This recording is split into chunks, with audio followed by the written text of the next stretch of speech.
Hi, I'm Buck, your personal tour guide to the Federal Reserve. I'm here to introduce you to one of the most complex but effective institutions in the United States. But don't worry, I'll explain it all in plain English. Just beside me is a roadmap of where we're going. Together, we'll walk through the Federal Reserve System, literally. And along the way, I'll show you just what goes on around here and why it's important. By the end of this tour, you too will be able to explain the Federal Reserve in plain English. There is no other agency of government which can overrule actions that we take. There is no other agency of government which can overrule actions that we take. There is no other agency of government which can overrule actions that we take. That would effectively be a takeover of monetary policy by the Congress, a repudiation of the independence of the Federal Reserve, which would be highly destructive to the stability of the financial system, the dollar, and our national economic situation. The Federal Reserve does not own any gold at all. We have not owned gold since 1934.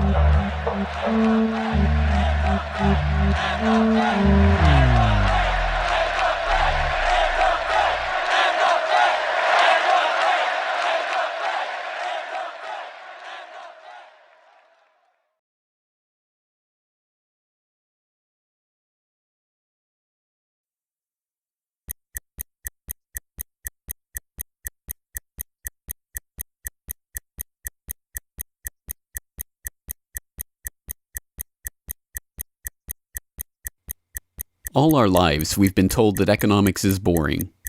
It's dull. It's not worth the time it takes to understand it. And all our lives, we've been lied to.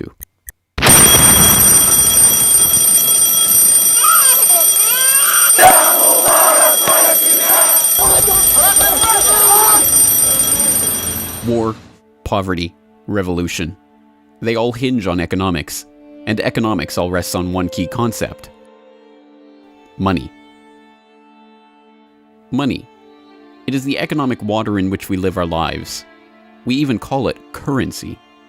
It flows around us, carries us in its wake, drowns those who are not careful. We use it every day, in nearly every transaction we conduct. We spend our lives working for it, worrying about it, saving it, spending it, pinching it. It defines our social status. It compromises our morals. People are willing to fight, die, and kill for it. But what is it? Where does it come from? How is it created? Who controls it? It is a remarkable fact that, given its central importance in our lives, not one person in 100 could answer such basic questions about money as these. So if you were planning a family, you'd want to know where babies come from. Yeah. And this is a lot about banking. So let me ask you, where does money come from? Where does the money come from? Where does any money? The government prints it. Just print it off. Where does money come from? How is new money created? By labor.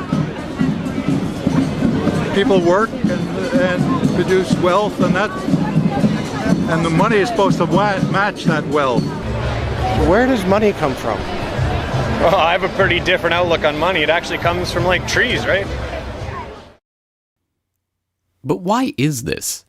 How could we be so ignorant about a topic of such importance? Where does money come from is a basic, childlike question.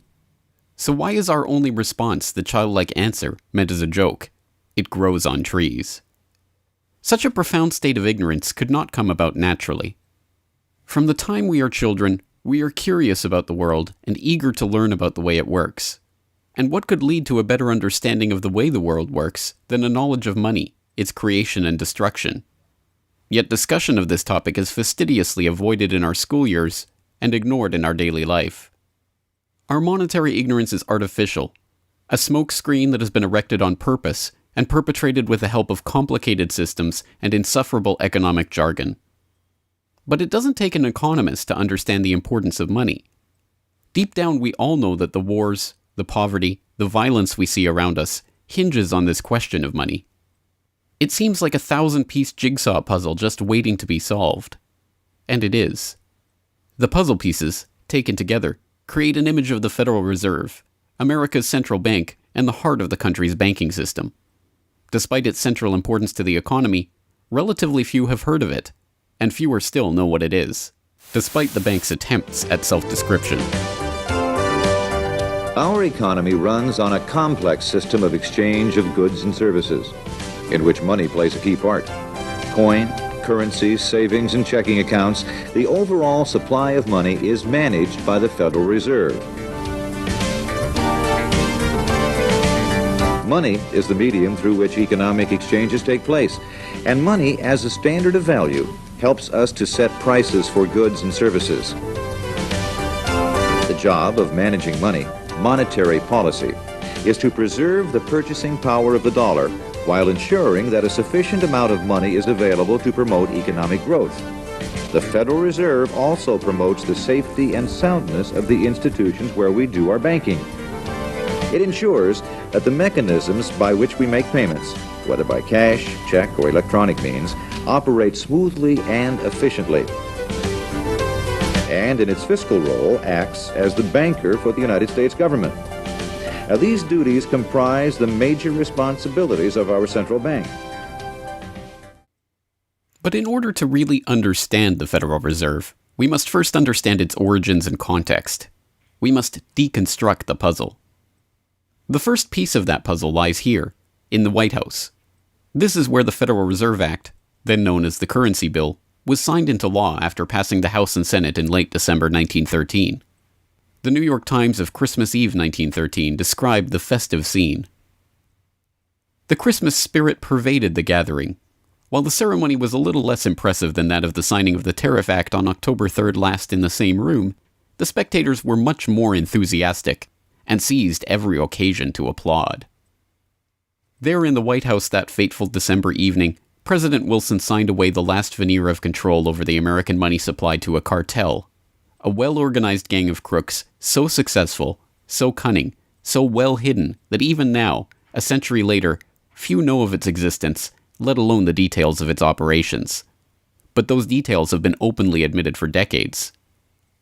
Of course, just as we have been taught to find economics boring, we have been taught that this story is boring. This is the way the Federal Reserve itself tells it. The United States was facing severe financial problems. At the turn of the century, most banks were issuing their own currency, called banknotes. The trouble was, currency that was good in one state was sometimes worthless in another. People began to lose confidence in their money, since it was only as sound as the bank that issued it. Fearful that their bank might go out of business, they rushed to exchange their banknotes for gold or silver. By attempting to do so, they created the Panic of 1907. During the panic, people streamed to the banks and demanded their deposits. The banks could not meet the demand. They simply did not have enough gold and silver coin available. Many banks went under. People lost millions of dollars. Businesses suffered, unemployment rose, and the stability of our economic system was again threatened. Well, this couldn't go on. If the country was going to grow and prosper, some means would have to be found to achieve financial and economic stability. To prevent financial panics like the one in 1907, President Woodrow Wilson signed the Federal Reserve Act into law in 1913. But this is history as told by the victors, a revisionist vision in which the creation of a central bank to control the nation's money supply is merely a boring historical footnote, about as important as the invention of the zipper or an early 20th century hula hoop craze. The truth is that the story of the secret banking conclave that gave birth to that Federal Reserve Act is as exciting and dramatic as any Hollywood screenplay or detective novel yarn, and all the more remarkable for the fact that it is all true. We pick up the story, appropriately enough, under cover of darkness. It was the night of November 22nd, 1910, and a group of the richest and most powerful men in America were boarding a private rail car at an unassuming railroad station in Hoboken, New Jersey. The car, waiting with shades drawn to keep onlookers from seeing inside, belonged to Senator Nelson Aldrich, the father-in-law of billionaire heir to the Rockefeller dynasty, John D. Rockefeller Jr. A central figure on the influential Senate Finance Committee where he oversaw the nation's monetary policy, Aldrich was referred to in the press as the general manager of the nation. Joining him that evening was his private secretary Shelton, and a who's who of the nation's banking and financial elite.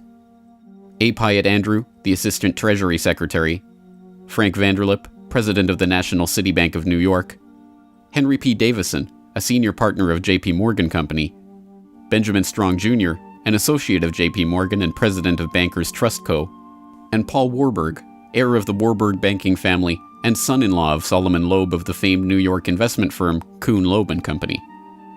The men had been told to arrive one by one after sunset to attract as little attention as possible. Indeed, secrecy was so important to their mission that the group did not use anything but their first names throughout the journey so as to keep their true identities secret even from their own servants and waitstaff. The movements of any one of them would have been reason enough to attract the attention of New York's voracious press, especially in an era where banking and monetary reform was seen as a key issue for the future of the nation. A meeting of all of them, now that would surely have been the story of the century. And it was. Their destination?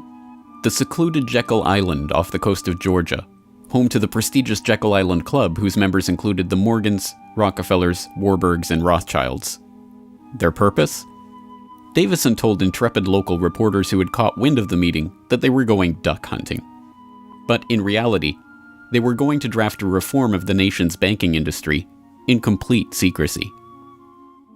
G. Edward Griffin, the author of the best-selling The Creature from Jekyll Island and a longtime Federal Reserve researcher, explains. What happened is that the banks decided that since there was going to be legislation anyway to control their industry, that they wouldn't just sit back and wait and see what happened and cross their fingers that it would be okay. They decided that to do what so many cartels do today, they decided to take the lead. And they would be the ones calling for regulations and reform. They like the word reform. And the American people are suckers for the word reform. You just put that into any corrupt piece of legislation, call it reform, and people say, oh, I'm all for reform.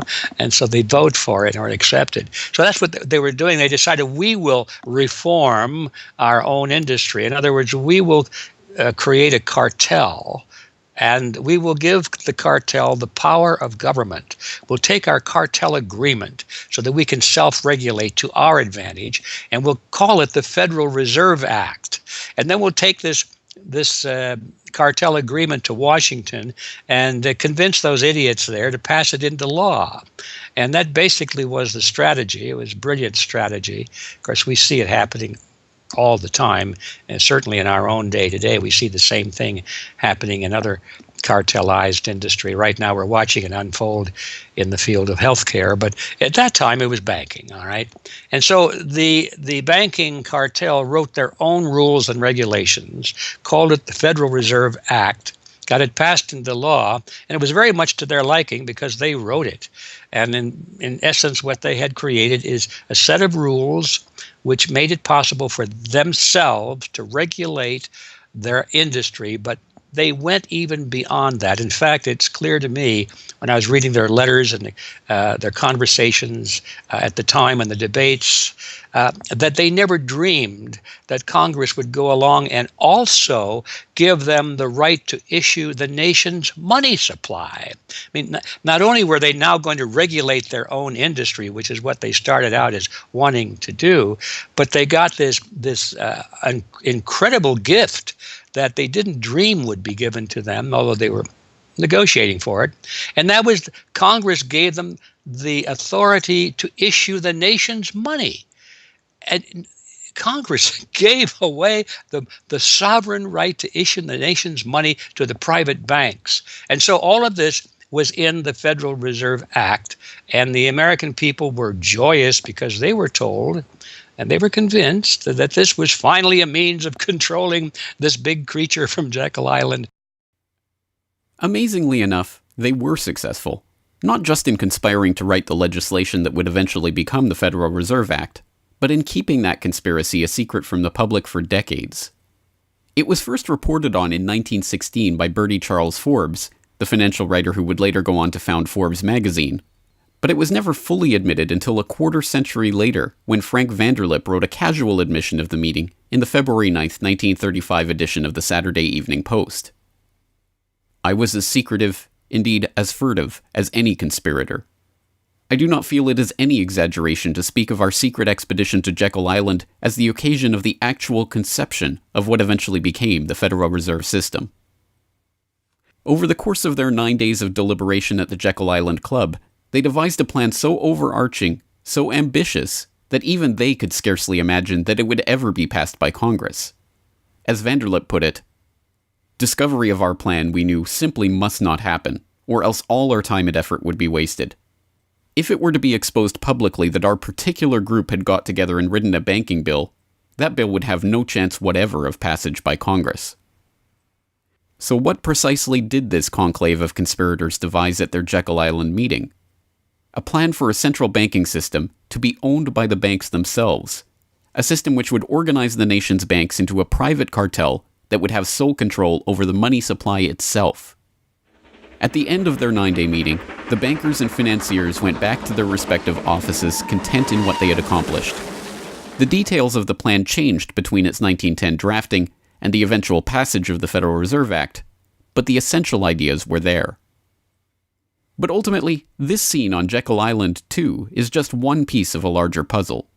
And like any other puzzle piece, it has to be seen in its wider context for the bigger picture to become visible.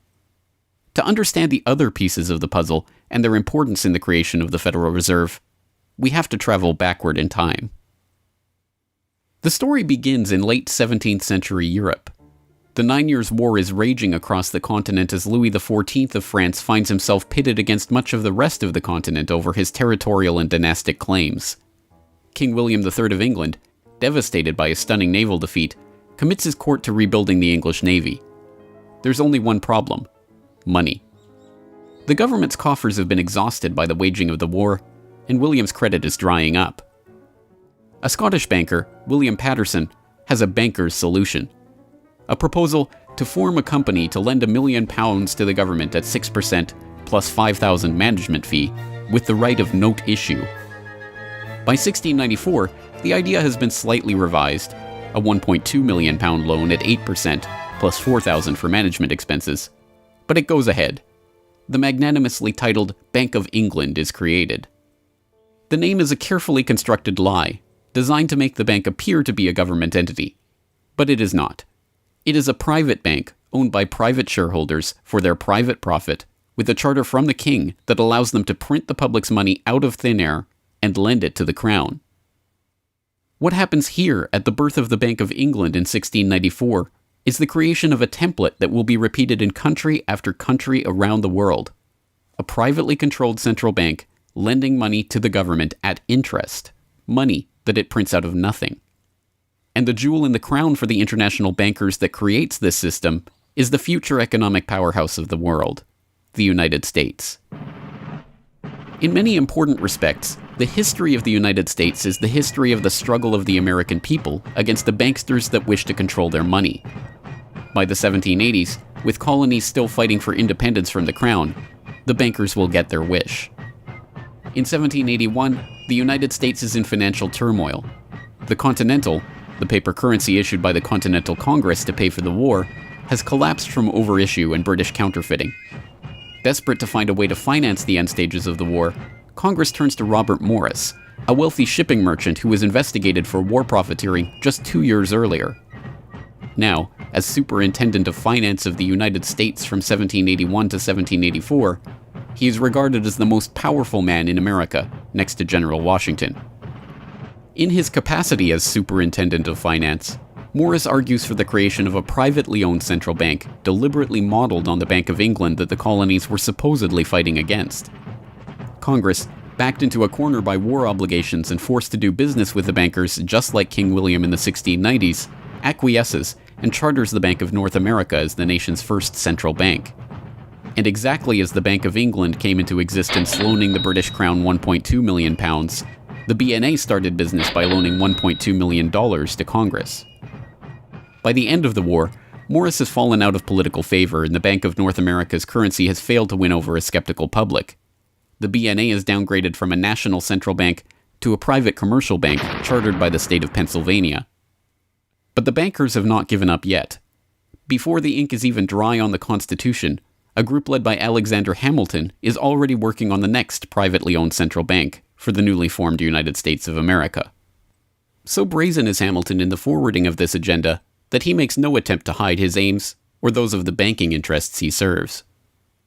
A national debt, if it is not excessive, will be to us a national blessing, he wrote in a letter to James Duane in 1781. It will be a powerful cement of our union. It will also create a necessity for keeping up taxation to a degree which, without being oppressive, will be a spur to industry. Opposition to Hamilton and his debt-based system for establishing the finances of the U.S. is fierce.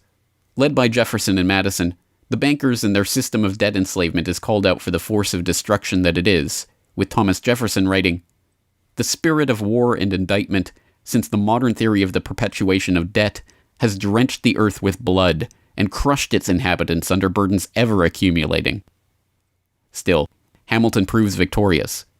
The first Bank of the United States is chartered in 1791 and follows the pattern of the Bank of England and the Bank of North America almost exactly. A privately owned central bank with the authority to loan money that it creates out of nothing to the government. In fact, it is the very same people behind the new bank as were behind the old Bank of North America. It was Alexander Hamilton, Robert Morris's former aide, who first proposed Morris for the position of financial superintendent, and the director of the old Bank of North America, Thomas Willing, is brought in to serve as the first director of the First Bank of the United States. Meet the new banking bosses, same as the old banking bosses. In the first 5 years of the bank's existence, the U.S. government borrows $8.2 million from the bank, and prices rise 72%. By 1795, when Hamilton leaves office, the incoming Treasury Secretary announces that the government needs even more money and sells off the government's meager 20% share in the bank, making it a fully private corporation. Once again, the U.S. economy is plundered while the private banking cartel laughs all the way to the bank that they created. By the time the bank's charter comes due for renewal in 1811, the tide has changed for the money interests behind the bank. Hamilton is dead, shot to death in a duel with Aaron Burr. The bank-supporting Federalist Party is out of power. The public are wary of foreign ownership of the central bank, and what's more, don't see the point of a central bank in time of peace. Accordingly, the charter renewal is voted down in the Senate, and the bank is closed in 1811. Less than a year later, the U.S. is once again at war with England. After 2 years of bitter struggle, the public debt of the U.S. has nearly tripled from $45.2 million to $119.2 million.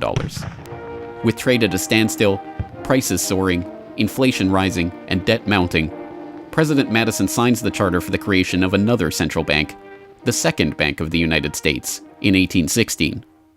Just like the two central banks before it, it is majority privately owned and is granted the power to loan money that it creates out of thin air to the government. The 20-year bank charter is due to expire in 1836, but still in his first term, President Andrew Jackson has already vowed to let it die prior to renewal. Believing that Jackson won't risk his chance for re-election in 1832 on the issue, the bankers forward a bill to renew the bank's charter in July of that year, 4 years ahead of schedule. Remarkably, Jackson vetoes the renewal charter and stakes his re-election on the people's support of his move. In his veto message, Jackson writes in no uncertain terms about his opposition to the bank. Whatever interest or influence, whether public or private, has given birth to this act, it cannot be found either in the wishes or necessities of the executive department, by which present action is deemed premature, and the powers confirmed upon its agent not only unnecessary, but dangerous to the government and country. It is to be regretted that the rich and powerful too often bend the acts of government to their selfish purposes. If we cannot at once, in justice to interests vested under improvident legislation, make our government what it ought to be, we can at least take a stand against all new grants of monopolies and exclusive privileges, against any prostitution of our government to the advancement of the few at the expense of the many, and in favor of compromise and gradual reform in our code of laws and system of political economy. The people side with Jackson, and he's re-elected on the back of his slogan, "Jackson and no bank." The president makes good on his pledge. In 1833, he announces that the government will stop using the bank and will pay off its debt. The bankers retaliate in 1834 by staging a financial crisis and attempting to pin the blame on Jackson, but it's no use. On January 8, 1835, President Jackson succeeds in paying off the debt, and for the first and only time in its history, the United States is free from the debt chain of the bankers. In 1836, the Second Bank of the United States charter expires, and the bank loses its status as America's central bank. It is 77 years before the bankers can regain the jewel in their crown, but it is not for lack of trying. Immediately upon the death of the bank, the banking oligarchs in England react by contracting trade, removing capital from the US, demanding payment in hard currency for all exports, and tightening credit. This results in a financial crisis known as the Panic of 1837, and once again Jackson's campaign to kill the bank is blamed for the crisis. Throughout the late 19th century, the United States is rocked by banking panics brought about by wild banking speculation and sharp contractions in credit. By the dawn of the 20th century, the bulk of the money in the American economy has been centralized in the hands of a small clique of industrial magnates, each with a near monopoly on a sector of the economy. There are the Astors in real estate, the Carnegies and the Schwabs in steel, the Harrimans, Stanfords, and Vanderbilts in railroads, the Mellons and the Rockefellers in oil. As all of these families start to consolidate their fortunes, they gravitate naturally to the banking sector. And in this capacity, they form a network of financial interests and institutions that centered largely around one man, banking scion and increasingly America's informal central banker in the absence of a central bank, John Pierpont Morgan. John Pierpont Morgan, or Pierpont as he prefers to be called, is born in Hartford, Connecticut in 1837 to Junius Spencer Morgan, a successful banker and financier. Morgan rides his father's coattails into the banking business, and by 1871 is partnered in his own firm, the firm that was eventually to become J.P. Morgan and Company. It is Morgan who finances Cornelius Vanderbilt's New York Central Railroad. It is Morgan that finances the launch of nearly every major corporation of the period, from AT&T to General Electric to General Motors to DuPont. It is Morgan who buys out Carnegie and creates the United States Steel Corporation, America's first billion-dollar company. It is Morgan who brokers a deal with President Grover Cleveland to save the nation's gold reserves by selling $62 million worth of gold to the Treasury in return for government bonds. And it is Morgan who, in 1907, sets in motion the crisis that leads to the creation of the Federal Reserve. That year, Morgan begins spreading rumors about the precarious finances of the Knickerbocker Trust Company, a Morgan competitor and one of the largest financial institutions in the United States at the time. The resulting crisis, dubbed the Panic of 1907, shakes the U.S. financial system to its core. Morgan puts himself forward as a hero, boldly offering to help underwrite some of the faltering banks and brokerage houses to keep them from going under. After a bout of hand-wringing over the nation's finances, a congressional committee is assembled to investigate the Money Trust, the bankers and financiers who brought the nation so close to financial ruin and that wield such power over the nation's finances. The public follows the issue closely, and in the end a handful of bankers are identified as key players in the Money Trust's operations, including Paul Warburg, Benjamin Strong Jr., and J.P. Morgan. Andrew Gavin Marshall, editor of the People's Book Project, explains. At the beginning of the 20th century, there was an investigation following the greatest of these financial panics, which was in 1907. And this investigation was on what was called the Money Trust, which found that three banking interests, J.P. Morgan, National City Bank, and the Citibank of New York, I believe it was, basically controlled the entire financial system. So three banks. And the public hatred towards these institutions was unprecedented. There was an overwhelming consensus in the country for establishing a central bank. But there were many different interests in pushing this, and everyone had sort of their own specific purpose behind advocating for a central bank. So to represent the most people, you had farmer interests, populists, progressives, who were advocating a central bank because they couldn't take the recurring panics, but they wanted government control of a central bank.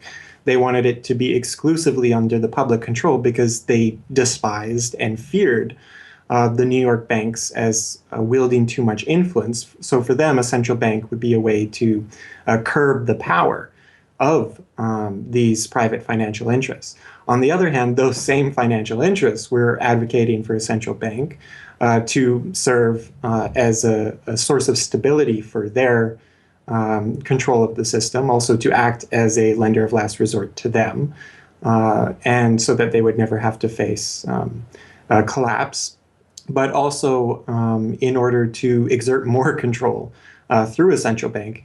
The private New York banking community wanted a central bank under the exclusive control of them. There's a shocker. So you had all these various different interests which converged. Of course, the most influential happened to be the New York financial houses, which were more aligned with European financial houses than they were with any other element in American society. The main individual behind the founding of the Federal Reserve was Paul Warburg, who was a partner with Kuhn, Loeb and Company, European banking house. His brothers were prominent bankers in Germany at that time, and he had, of course, close connections with every major financial and really big industrial firm in the United States, and most of those existing in Europe. And he was discussing all these ideas with his fellow compatriots in advocating for a central bank. In 1910, Warburg got the support of a senator named Senator Aldrich, whose family later married into the Rockefeller family.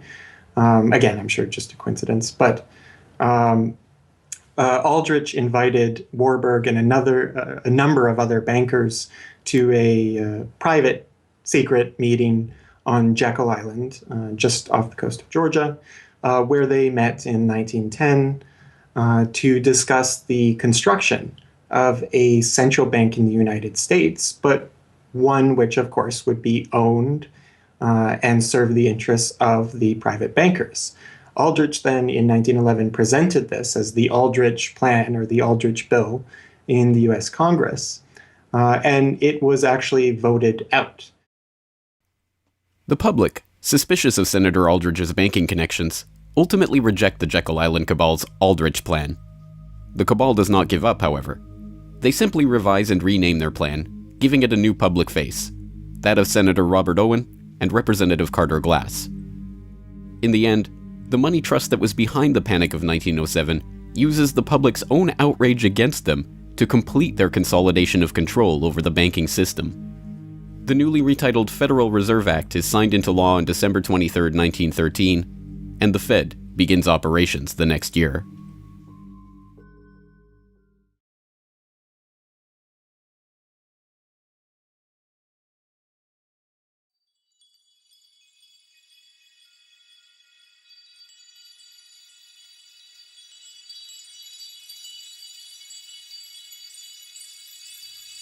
So how does the Federal Reserve System work? What does it do? Who owns and controls it? These are the basic questions that would get to the heart of the fundamental question, what is money? And that is why the answer to these questions have been shrouded in impenetrable economic jargon. Even the Federal Reserve's own educational propaganda, which has an unusual tendency towards cutesy animation and talking down to its audience, has a difficult time summarizing the Fed's mission and responsibilities. According to the Fed, to achieve these goals, the Fed, then and now, combines centralized national authority through the Board of Governors, remember that on the map, with a healthy dose of regional independence through the reserve banks. A third entity, the Federal Open Market Committee, brings together the expertise of the first two in setting the nation's monetary policy. Precisely what imaginary gaggle of schoolchildren is this economic gibberish aimed at?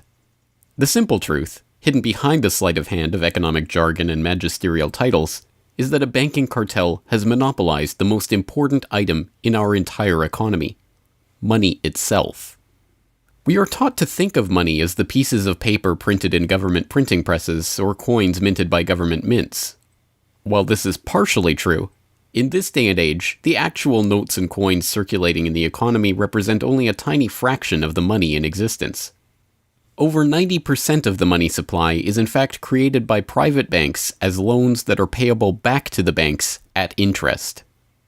Although this simple fact is obscured by the wizards of Wall Street and gods of money who want to make the money creation process into some special art of alchemy carefully overseen by the government, the truth is not hidden from the public. In December 1977, the Federal Reserve Bank of New York published another of its dumbed-down cartoon-ridden information pamphlets for the general public, attempting to explain the functions of the Federal Reserve System. There in black and white, they carefully explain the money creation process. Commercial banks create checkbook money whenever they grant a loan, simply by adding new deposit dollars to accounts on their books in exchange for a borrower's IOU. Banks create money by monetizing the private debts of businesses and individuals. That is, they create amounts of money against the value of those IOUs. There it is, in plain English.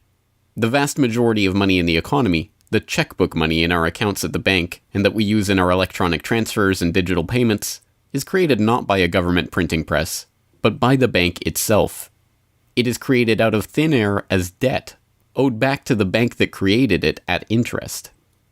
This means that bank loans are not money taken from other bank depositors, but new money simply conjured into existence and placed into your account. And the bank is able to create much more money than it has cash to back up those deposits. The Fed claims to be the entity overseeing and backing up the banking industry. It was established, according to its own propaganda, to stabilize the system and prevent bank runs like the Panic of 1907 from happening again. Throughout much of the 1800s, almost any organization that wanted could print its own money. As a result, many states, banks, and even one New York druggist did just that. In fact, at one time, there were over 30,000 different varieties of currency in circulation. Imagine the confusion. Not only were there multitudes of currencies, some were redeemable in gold and silver, others were backed by bonds issued by regional governments. It was not unusual for people to lose faith both in the value of their currency and in the entire financial system. With many people trying to withdraw their deposits at once, sometimes the banks didn't have enough money on hand to pay their depositors. Then, when the funds ran out, the banks suspended payment temporarily, and some even closed. People lost their entire savings, and sometimes regional economies suffered. Obviously, something had to be done, and in 1913, something was. In that year, President Woodrow Wilson signed into effect the Federal Reserve Act. This act created the Federal Reserve System to provide a safer and more stable monetary and banking system. If that was indeed its aim, it signally failed to do so in running up one of the greatest bubbles in American history to that point in the 1920s, just a decade after its creation. The popping of that bubble, of course, led directly into the Great Depression and one of the greatest periods of mass poverty in American history. Economists have long argued that the Fed itself was the cause of the Depression by its complete mismanagement of the money supply.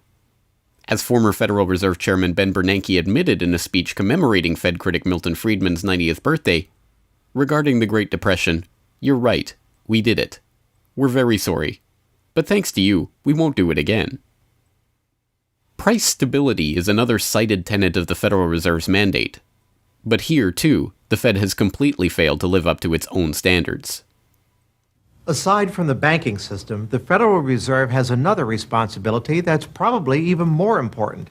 It's in charge of something called monetary policy. Basically, it means trying to keep prices stable to avoid inflation. Say you buy a CD today for $14, but what if next year the price of the CD jumped to $20 or $50? Not because of a change in supply or demand, but because all prices were going up. That's inflation. There are a lot of different causes of inflation, but one of the most important is too much money. The Fed can adjust the money supply by injecting money into the system electronically or by withdrawing money from the economy. Think of it. The Federal Reserve has the ability to create money and make it disappear.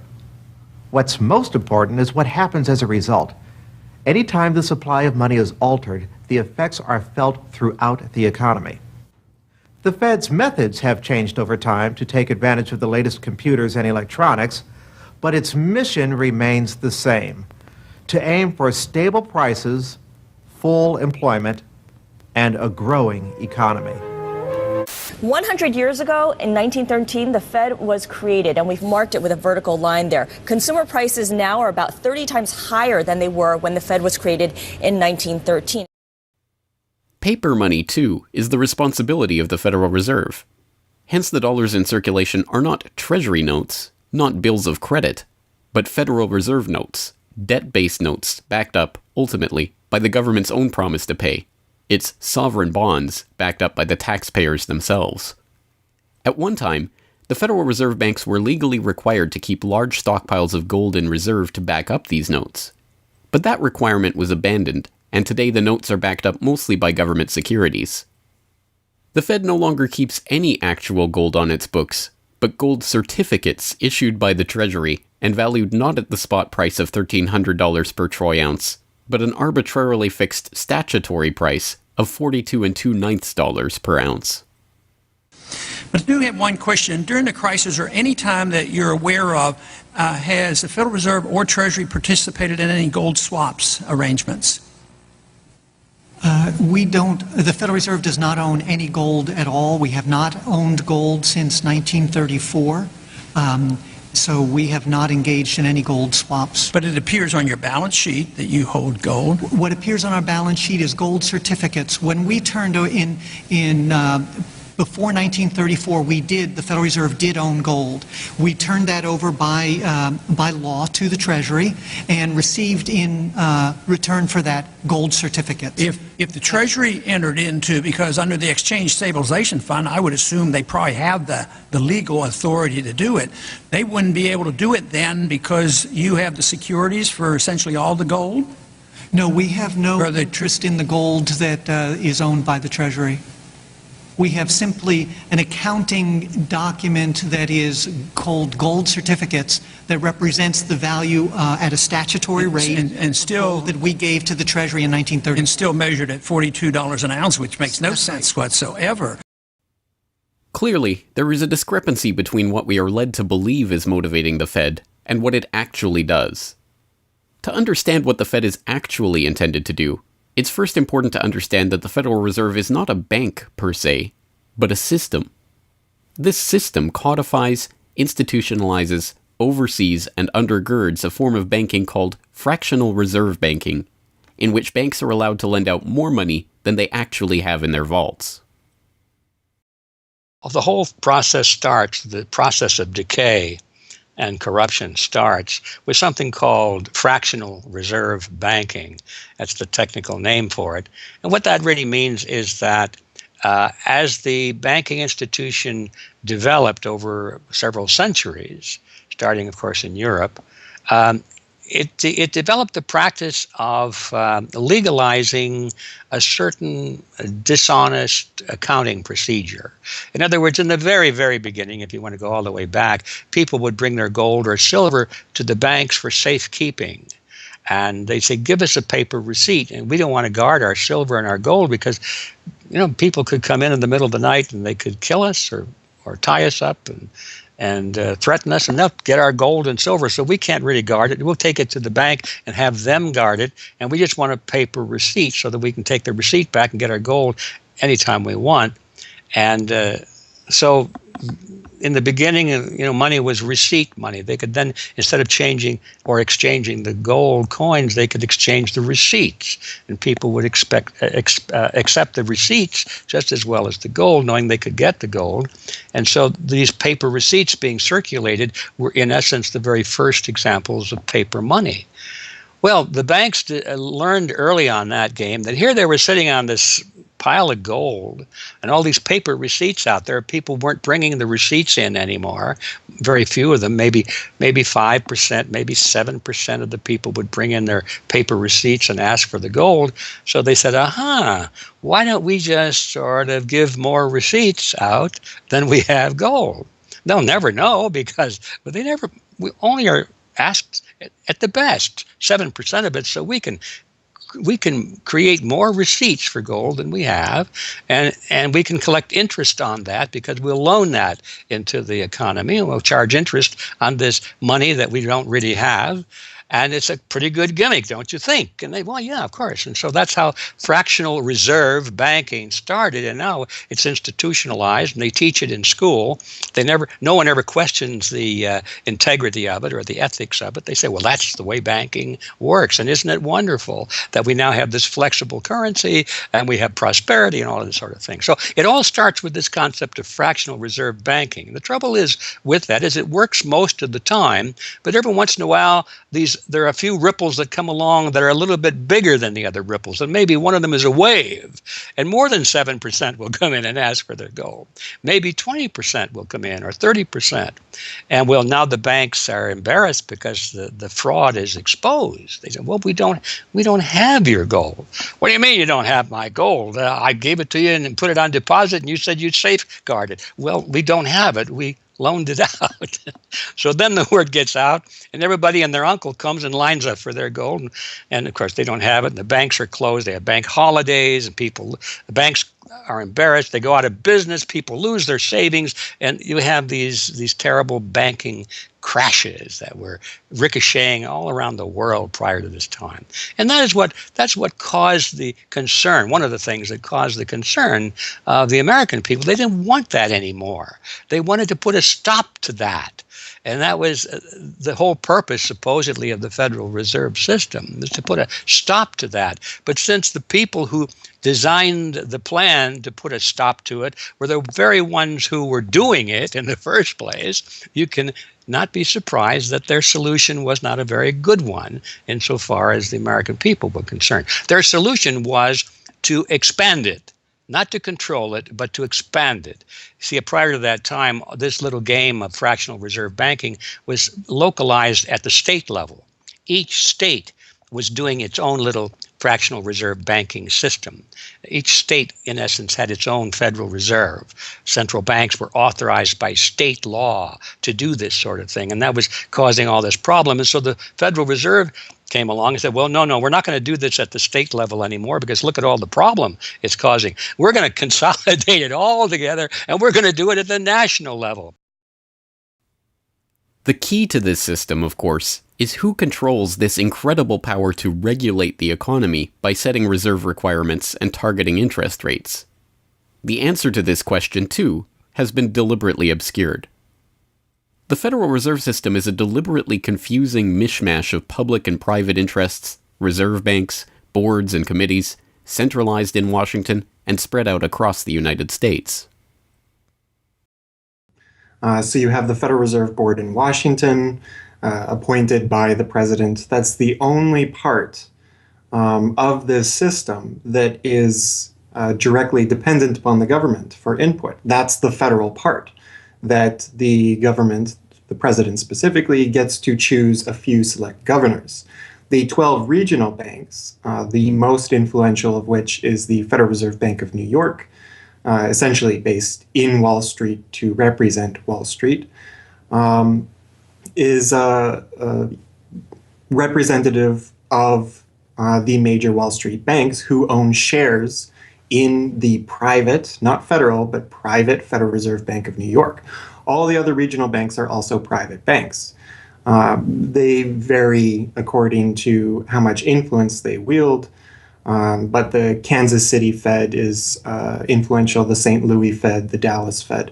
But the New York Fed is really the center of this system.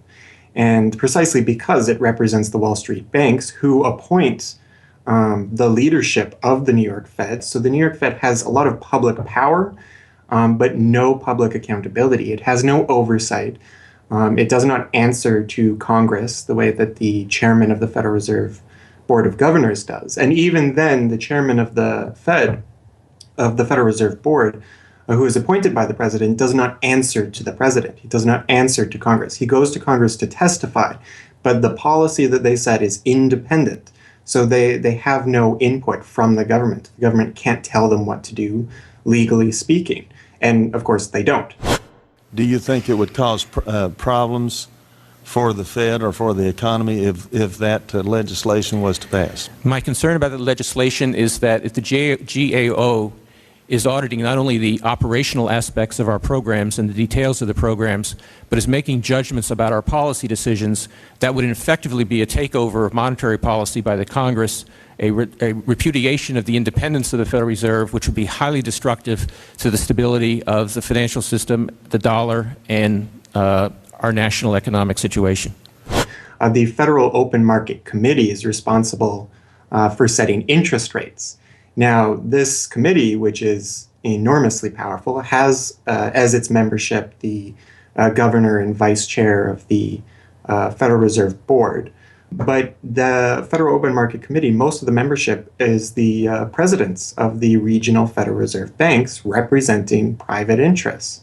So they have significant input into setting the interest rates. Interest rates are not set by a public body, they're set by private financial and corporate interests. And that's whose interests they serve, of course. The reason that the Federal Reserve goes to such great lengths to make its organizational structure as confusing as possible is to cover up the massive conflicts of interest that are at the heart of the system. The fact is that the Federal Reserve System is comprised of a board of governors, 12 regional banks, and an open market committee. The privately owned member banks of each Federal Reserve Bank vote on the majority of the Reserve Bank's directors, and the directors vote on members to serve on the Federal Open Market Committee, which determines monetary policy. What's more, Wall Street is given a prime seat at the table, with tradition holding that the president of the powerful New York Federal Reserve Bank be given the vice chairmanship of the FOMC and be made a permanent committee member. In effect, the private banks are the key determinants in the composition of the FOMC, which regulates the entire economy. According to the Fed, its monetary policy decisions do not have to be approved by the president or anyone else in the executive or legislative branches of government. It does not receive funding appropriated by the Congress, and the terms of the members of the Board of Governors span multiple presidential and congressional terms. Or, in the words of Alan Greenspan, what is the proper relationship, what should be the proper relationship between a chairman of the Fed and a president of the United States? Well, first of all, the Federal Reserve is an independent agency, and that means basically that there is no other agency of government which can overrule actions that we take. The Fed goes on in its self-mythologization to state that it is not a private, profit-making institution. This characterization is dishonest at best, and an outright lie at worst. The regional banks are themselves private corporations, as noted in a 1928 Supreme Court ruling. Instrumentalities like the national banks or the Federal Reserve Banks, in which there are private interests, are not departments of the government. They are private corporations in which the government has an interest. This point is even admitted by the Federal Reserve's own senior counsel. Our regulations do specify overall terms for the lending, but the day-to-day operation of the banking activities are conducted by the Federal Reserve banks. They are banks, and indeed they do lend, and they do interact they're their with own depositors. agency then, essentially, They are not in that agencies. regard. Yes, they're not agencies, Your Honor. They're persons under FOIA. Each Federal Reserve Bank, the stock is owned by the member banks in the district, 100% privately held. They have private boards of directors. Majority of those boards are appointed by the independent banks, private banks in the district. They are not agencies. These private corporations issue shares that are held by the member banks that make up the system, making the banks the ultimate owners of the Federal Reserve Banks. Although the Fed's profits are returned to the Treasury each year, the member banks' shares of the Fed do earn them a 6% dividend. According to the Fed, the fixed nature of these returns means that they are not being held for profit. Despite the dishonest nature of this description, however, it is important to understand that the bankers who own the Federal Reserve indeed do not make their money from the Fed directly. Instead, the benefits are much less obvious and much more insidious. The simplest way that this can be understood is that, as a century of history and the specific example of the last financial crisis shows, the Fed was used as a vehicle to bail out the very bankers who own the Fed banks in the most obvious example of fascistic collusion imaginable. A handful of financial institutions have enriched themselves as a result of institutional speculation on a large scale as well as manipulation of the market. And secondly, what they have done is that they have then gone to their governments and said, well, we are now in a very difficult situation and you need to give us money so that we can retain the stability of the financial system. And who actually lends the money or brokers the public debt? The same financial institutions which are the recipients of the bailout. Okay, and so what you have is a circular process. It's a diabolical process.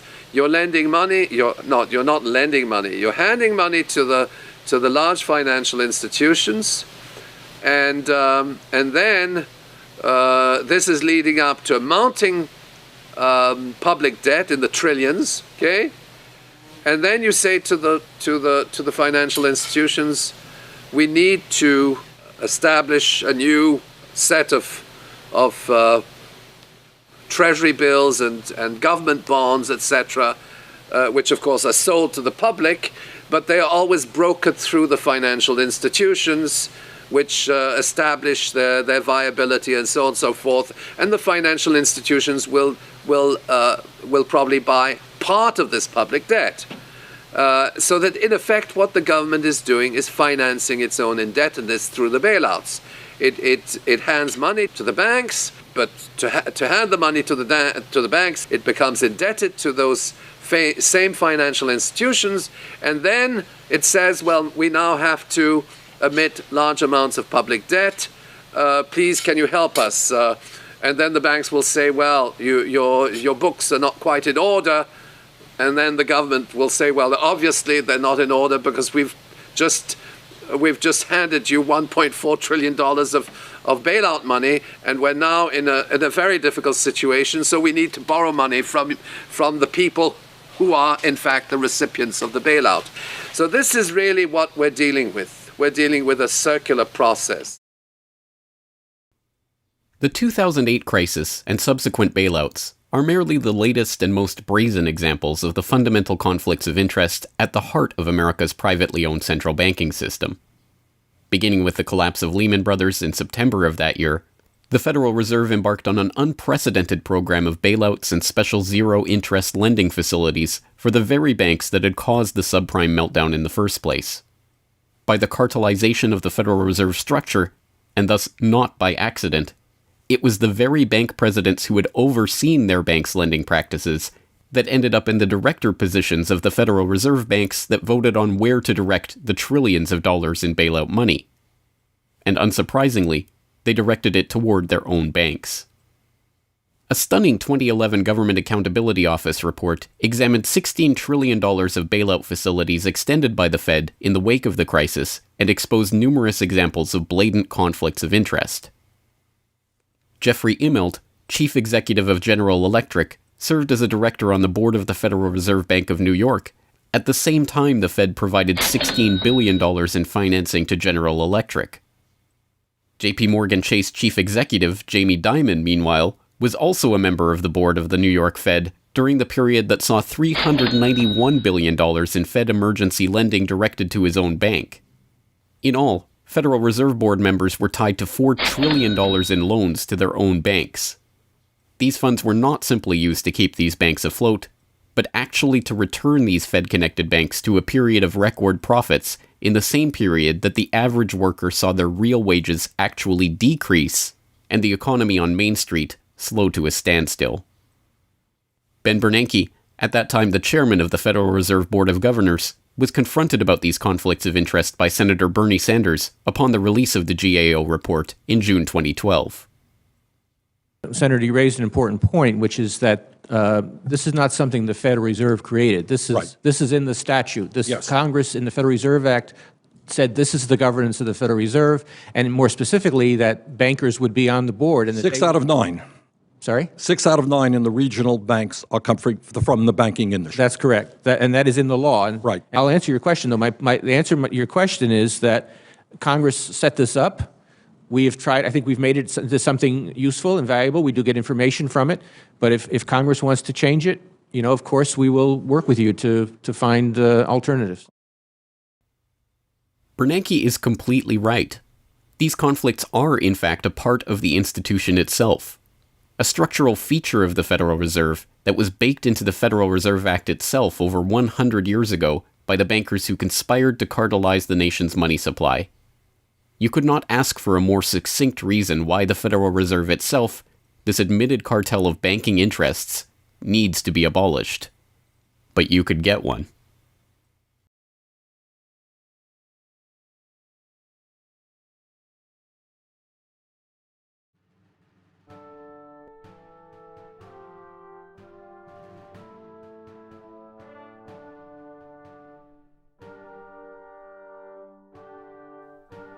We now know that for centuries, the people of the United States have been at war with the international banking oligarchs.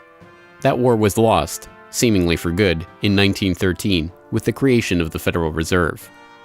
With the passage of the Federal Reserve Act, President Woodrow Wilson consigned the American population to a century in which the money supply itself has depended on the whims of the banking cabal. A century of booms and busts, bubbles and depressions, has led to a wholesale redistribution of wealth toward those at the very top of the system. At the bottom, the masses toil in relative poverty, single-income households becoming double-income households out of necessity, their quality of life being slowly eroded as the Federal Reserve notes that pass for dollars are themselves devalued. Worse yet, the fraud itself perpetuates Alexander Hamilton's persistent myth that a national debt is necessary at all. The US is now locked into a system whereby the government issues bonds to generate the funds for their operations, bonds that are backed up by the taxation of the public's own labor. The perpetrators of this fraud, meanwhile, remain in the shadows, largely ignored by a general public that could instantly recognize the latest Hollywood heartthrob or pop idol, but have no clue what the head of Goldman Sachs or the New York Fed does, let alone who they are. This cabal bear allegiance to no nationality, no philosophy or creed, no code of ethics. They are not even motivated by greed, but power. The power that the control of the money supply inevitably brings with it. After a person has all the money in the world that you could possibly use to buy anything you want, what's left to capture your imagination? And the answer, of course, is power. Power over people. Now, money is power over people, but there's another power over people as well, and that is the political power, the social power. And I think this has now become the dominant driving force of these people. They've already got the money. They've got it locked down. Now they're striving for this new world order, as their name for it. They want all of the world into one political unit, which they dominate, not only with money, but with military and psychological means and education and media and propaganda. They want total control over every human on the planet. And by golly, they're moving pretty rapidly in that direction. It did not take long for this lust for power to rear its head. In 1921, just 7 years after the Fed began operations, the same J.P. Morgan-connected banking elite that founded the Federal Reserve incorporated an organization called the Council on Foreign Relations with the goal of taking over the foreign policy apparatus of the United States, including the State Department. In this quest, it was remarkably successful. Although there are only about 4,000 members in the organization today, its membership has included 21 Secretaries of Defense, 18 Treasury Secretaries, 18 Secretaries of State, 16 CIA directors, and many other high-ranking government officials, military officers, business elite, and, of course, bankers. The first director of the CFR was John W. Davis, J.P. Morgan's personal lawyer and a millionaire in his own right. Together with its sister organizations in Britain and elsewhere around the world, these groups would work together toward what they called a New World Order of total financial and political control directed by the bankers themselves. As Carroll Quigley, noted Georgetown historian and mentor of Bill Clinton, wrote in his 1966 work, Tragedy and Hope, A History of the World in Our Time, the powers of financial capitalism had a far-reaching aim, nothing less than to create a world system of financial control in private hands, able to dominate the political system of each country and the economy of the world as a whole. This system was to be controlled in a feudalist fashion by the central banks of the world acting in concert, by secret agreements arrived at in frequent private meetings and conferences. The apex of the system was to be the Bank for International Settlements in Basel, Switzerland, a private bank owned and controlled by the world's central banks, which were themselves private corporations. This is why the bankers and their partners in government and business conspired to bring about the 2008 crisis. Not for the pursuit of money, but power. In the same way the bankers used the panic of 1907 to consolidate their control over the money supply, they hope to use the 2008 crisis and subsequent panics, which they themselves have created, to consolidate their political control. The International Summit for the Global Financial Crisis has been expanded from G7 to G20 because the leading 7 developed countries cannot solve the crisis alone. This expanded meeting raises the question whether a new global financial system will be created. So is this some sort of new world order, which Gordon Brown kind of alluded to? British Prime Minister Gordon Brown has described the quote-unquote guiding principles to be addressed at the summit. They are transparency, sound banking, responsibility, integrity, and get this, global governance, unquote. I think a new world order is emerging, and with it the foundations of a new and progressive era of international cooperation. The inevitable conclusion, one that flows necessarily from the true understanding of this situation, is that the Federal Reserve System needs to be consigned to the dustbin of history. After a century of enslavement, it is time for the American public to finally throw off the bankers' debt chains. If there was ever a point in human history to start questioning alternatives, this would be it. And to think that where we are and simply say, oh, well, this is the best of our options. How many of the best options lead to self-destruction? Doesn't sound like a best option. I think that with a world of 7 billion people, we can probably come up with something better than a system in which a few thousand people benefit so much at the expense of everything else on this world, and at the expense of the potential for the future of mankind. They're leveraging our future.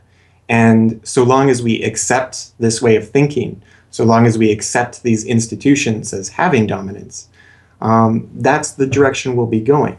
So I think reform is a good way to try and stall and to push back directly against the expanding and evolving power structures. But a radical change is what's really needed, and that has to be built from the bottom up. But I think that these two processes can and should go together in parallel.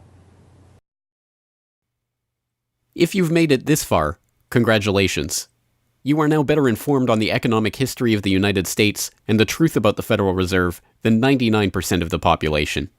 If you do nothing else, then just working to get those around you educated on this information alone will have a profound effect. Once they learn of the scam, many are motivated to do something about it, and they, in turn, inform others. This is the viral nature of suppressed truth, and it is the reason that more people are aware of and energized by the issue of the Federal Reserve and the nature of money than ever before. Perhaps even more amazingly, this movement is spreading to other parts of the globe.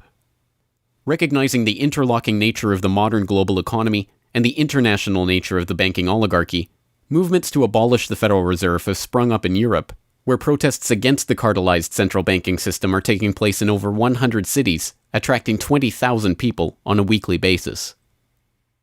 I started this movement because I realized that the Federal Reserve Act, in my opinion, is one of the most worst laws in the whole world.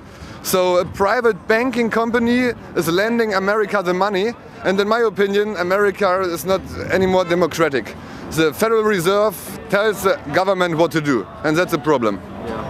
It's a very big problem, especially in the US. Why is it a global issue, and why are people doing it here in Germany? Because when you realize that this finance system, it's a global system, you have to go to the really beginning of the system. And in my opinion, it's also the World Bank and the International Fund of Currencies and stuff like this. But at the beginning of all this is a law from 1913. Woodrow Wilson signed it. And this is the beginning of all this hardcore capitalism we are suffering right now from. And the only way to stop this is maybe to break this law. But what if the burgeoning movement to end the Fed is successful? What system do people propose as the answer? There have been several proposals along different lines by various researchers. Some argue for a return to America's colonial roots of debt-free money issued by state-run banks, pointing to the Bank of North Dakota as one already functioning, successful model of this approach. We've had two banking systems ever since the 1860s, with the state bank system and the federal bank system. And the federal bank system are the big Wall Street banks, particularly. They dominate the federal system. So they're taking over right now. I mean, in California, we don't even have any local banks where I am. They're now, we had two, and I had accounts in both of them, and they're now, one of them is Chase Bank and the other is U.S. Bank. So they're both big Wall Street banks now. They've been taken over. So if you can it's the local banks that have an interest in serving the local business. The big banks have no interest in making loans to local business. It's too risky. Why should they bother? They've got this virtually free money they can get from the Fed and from each other, and it's much more lucrative to them either to speculate in commodities or other things abroad, or what works very well for them is to buy long-term government bonds at 3%, because these have no capital requirement. The capital requirement for government bonds are zero. So they can buy all of those that they want. Whereas if they buy, let's say, mortgages, or if they make loans for mortgages, or they make loans to businesses, then they have to worry about their capital requirement. And as soon as they've used up all their capital, in other words, $8 of capital will get you $100 of loans, then they can't make any more loans. They have to wait for 30 years till those loans get paid off. So what they do, if they do buy mortgages, is sell them off to investors. And so that was the whole mortgage-backed securities scam that we've seen. I mean, they had no motivation to make sure that these borrowers were actually sound borrowers. They just wanted to make a sale, so they sold the stuff to the unwary investors who might be somebody in Iceland or Sweden or pension funds. Yeah, so that didn't work out so well. So a state bank with the partnering with the local banks can provide the capital, can help them with capital. In North Dakota, the state bank guarantees the loans of the local banks, allowing them to make much bigger loans than they could otherwise. And the state bank provides liquidity to the small banks.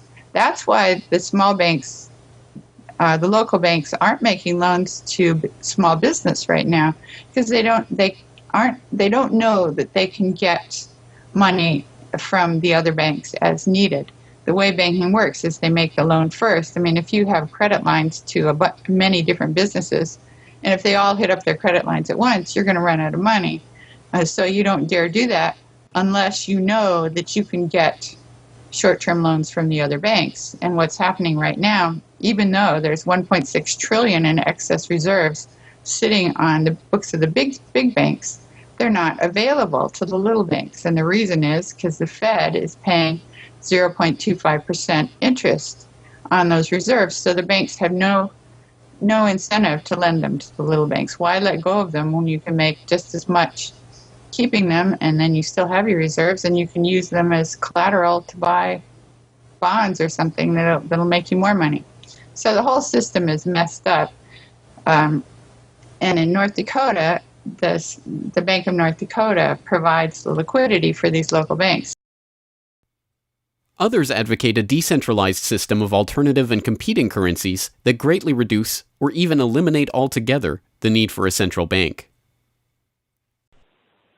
Well, 22 years ago in Ithaca, New York, I noticed that a lot of people, friends particularly, had skills and time that were not being employed or respected by the prevailing economy.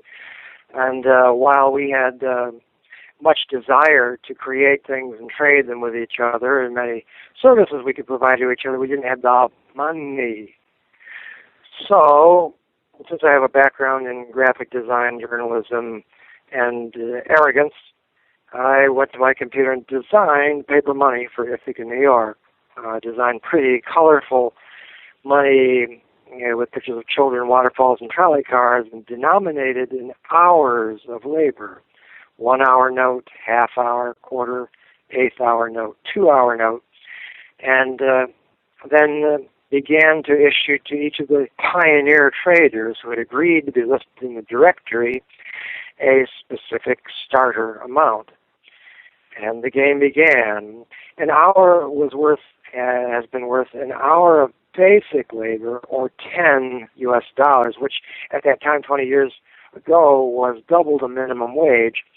People who usually expect more than $10 per hour of their service can charge multiple hours per hour, but the denomination puts between us as residents of our community that reminder that we are fellow citizens, not merely winners or losers scrambling for dollars.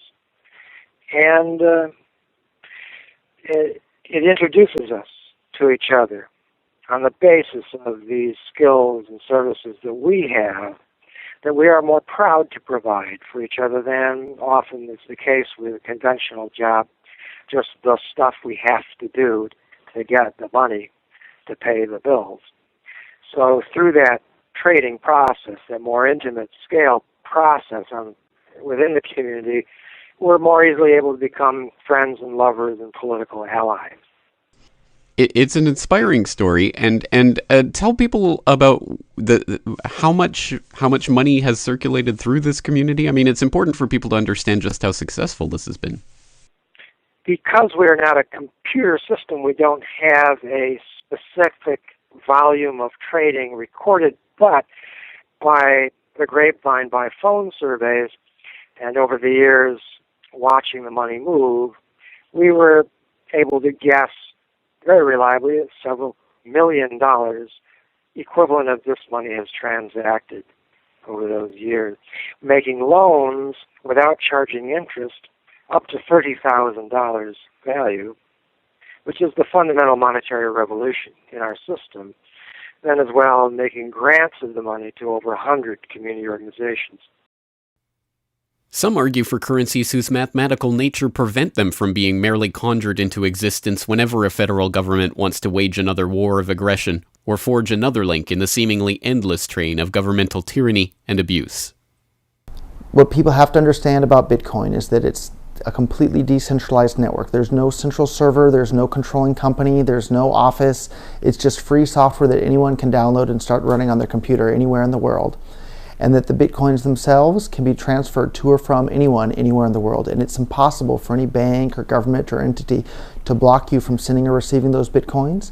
There's a limited supply of those Bitcoins. There will never, ever, ever be more than 21 million Bitcoins.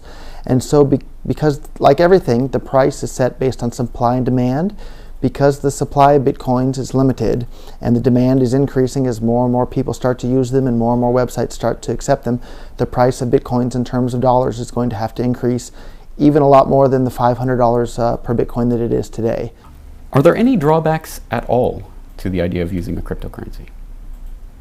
If you're part of the current power elite that can just print money at will to spend on whatever you feel like, then yeah, the world switching over to Bitcoin is probably not going to benefit you. But if you're one of the normal people that aren't working for the Federal Reserve or any central bank that's printing money to pay to your friends and that sort of thing, then a Bitcoin world is a wonderful thing for you.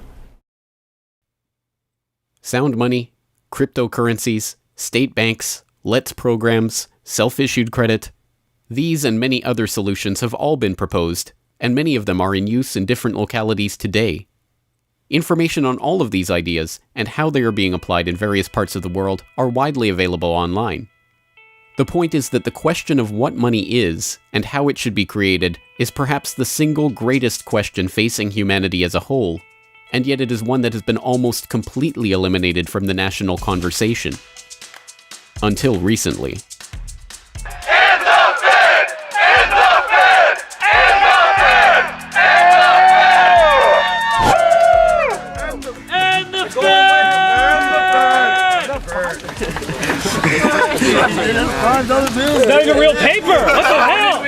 And the Fed! And the Fed! And the Fed! And the Fed!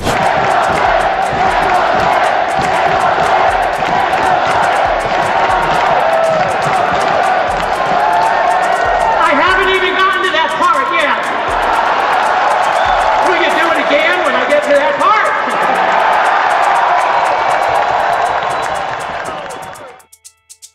And so the rest of the story is now in our hands. Once we understand the scam that has taken place, the gradual consolidation of wealth and power in the hands of an elite few banking oligarchs, and the growing impoverishment of the masses, all in the name of banking funny money created out of nothing and loaned to the public at interest, we can choose to get active or to do nothing at all. For those who choose to get active, there are some steps that you can take to help change the course of the system. First, follow the links and resources from the transcript of this documentary at corbettreport.com/Federal Reserve to familiarize yourself with the history, the connections, and the functions of the Federal Reserve System. If you can't explain this material to yourself, then you will never be able to teach it to others. Secondly, begin reaching out to others to bring them up to speed on the issue. It can be as simple as broaching this conversation in the Monday morning water cooler talk, or passing out a copy of this documentary, or sending out links to this information to your email list. Insert this topic into your conversations. When people start talking about the national debt, or the state of the economy, or other political talking points, get them to question the roots of these issues, and why there is a national debt at all. Thirdly, when you are able to find or create a group of like-minded people in your area who are engaged with the issue, start a study group on the issue and its solutions. The study group can help source alternative or complementary currencies in the local area, or, if none exist already, the group can form the basis for a community of local businesses and customers who are willing to start experimenting with ways to wean themselves off of the Federal Reserve notes. Fourthly, use the resources at corbettreport.com, including the Federal Reserve information flyer, or hold DVD screenings to attract interest in your group and draw others into studying the true nature of the monetary system. The work of building up an alternative to the current system can seem daunting, even at times overwhelming. But it is important to keep in mind that the Federal Reserve System that seems so monolithic today has only been around for 1 century. Central banks have been defeated in America before, and they can be defeated again. The question of how we decide to change this system is not rhetorical. It will either be answered by an informed, engaged, active population working together to create viable alternatives and to dismantle the current system, or it will be answered by the same banking oligarchy that has been controlling the money supply, and indeed the lifeblood of the country, for generations. Now, 1 century after the creation of the Federal Reserve System, we have a choice to make. Whether the next century, like the one before it, will be a century of enslavement, or, transformed by the actions and choices that we make in the light of this knowledge, a century of empowerment.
Hello, this is James Corbett of CorbettReport.com, the writer, producer, director, narrator, and just about everything else you can imagine with regards to the documentary that you just finished watching, Century of Enslavement, The History of the Federal Reserve. As I mentioned towards the end of that documentary, if you've made it this far, then you are now better informed about the Federal Reserve, its origins, what it is, how it functions, and why it must be opposed than 99% of the general public. And if you've made it this far, then you are obviously one of the very few who is very eager and motivated to join the rising tide of free humanity that is seeking to throw off the debt chains of the banksters in the United States and around the world. And if you are so motivated, then I have some treats for you. I have some resources that I'd like to direct you to. As I mentioned again towards the end of that documentary, there are some resources up at corbettreport.com that I hope will help you in your quest to better inform yourself and better inform others about the Federal Reserve System.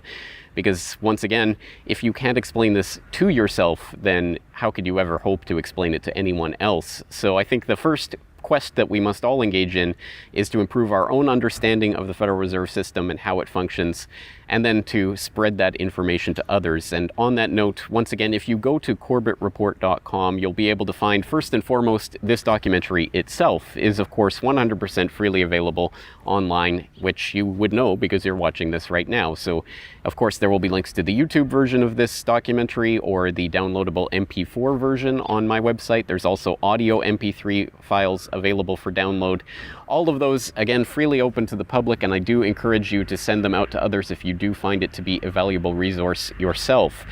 And once you're there at corbettreport.com, you'll find not only the documentary itself, but also a transcript of the documentary, complete with hyperlinks to all of the source documents, videos, articles, all of the information that was used to compile this documentary. So I hope that will be a valuable resource, again, for people who are looking to put this information together in a way that makes sense in their own head, and so that they can see where all of this information is coming from, much of it sourcing from the Federal Reserve itself. So I hope that the hyperlinked transcript will be valuable to people out there who are seeking to broaden their understanding of these topics.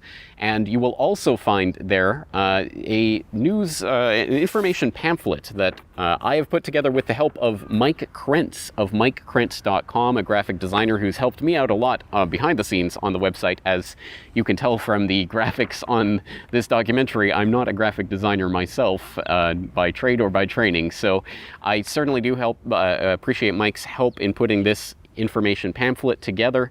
And this is just a few points that have been addressed in this video, informational points about the Federal Reserve, what it is, and some interesting little teasers to get people interested in this information. You can download and print this off from corbettreport.com and use it however you like, handing it out to people on the street, using it as a discussion point if you hold a DVD screening, if you want to just post it up in public areas, only where allowed by law, of course.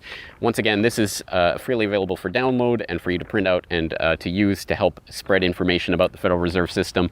And it's available both in color and black and white and should print nicely onto standard 8.5 by 11 letter size paper. So that will all be up there at the website, along with, of course, an actual DVD version of this documentary. Once again, if you do find this information useful, then I hope you will try to spread it to others. There are a lot of people who prefer the online link, but there will be some people who you cannot reach online. For those people, and for yourself, if you so desire, here is a physical hard copy that you can order from corbettreport.com for 2,000 Japanese yen. That's about 20 Federal Reserve notes. Because unfortunately, we are trapped in this debt-based bankster-led system. So we do all require these pieces of paper in order to put a roof over our head and food on the table, myself included. So your support is obviously greatly appreciated. And for that 2,000 Japanese yen, about 20 Federal Reserve notes, you'll receive this documentary. Disc 1 containing the documentary itself. Disc 2, the full 1-hour interview with G. Edward Griffin. So I think, again, a valuable resource for people who are looking for more information about the Federal Reserve. So that's available at corbettreport.com, along with all of this that we've talked about here, the information pamphlet, the hyperlink transcript, all of the various formats this is available in. Once again, I've tried to make this as straightforward as possible and also as detailed as possible so that you can start to further your own exploration and understanding of this system that we're facing. Once again, of course, any way that you choose to get this information out to others is greatly appreciated, but if you do want to send the Corbett Report links around, the best one to use is corbettreport.com/Federal Reserve. That will have the documentary in the YouTube format, it will have the downloadable MP3 and MP4 formats, it will have the transcript, it will have the downloadable information pamphlet, And it will also have a link to buy the DVD. So all of that will be there at corbettreport.com/Federal Reserve. Please send people there if you're going to send people anywhere. So once again, I really do salute you for taking time out of your busy day, out of your schedule, to devote yourself to watching and learning and understanding this material, and to helping spread this information and awareness to others, because it is only together that we will ever be able to form the movement that will ultimately turn the tide against the banksters and defeat the Federal Reserve and all of the similarly privately controlled central banks all around the world. So once again, thank you for your time and attention. I'm James Corbett of CorbettReport.com.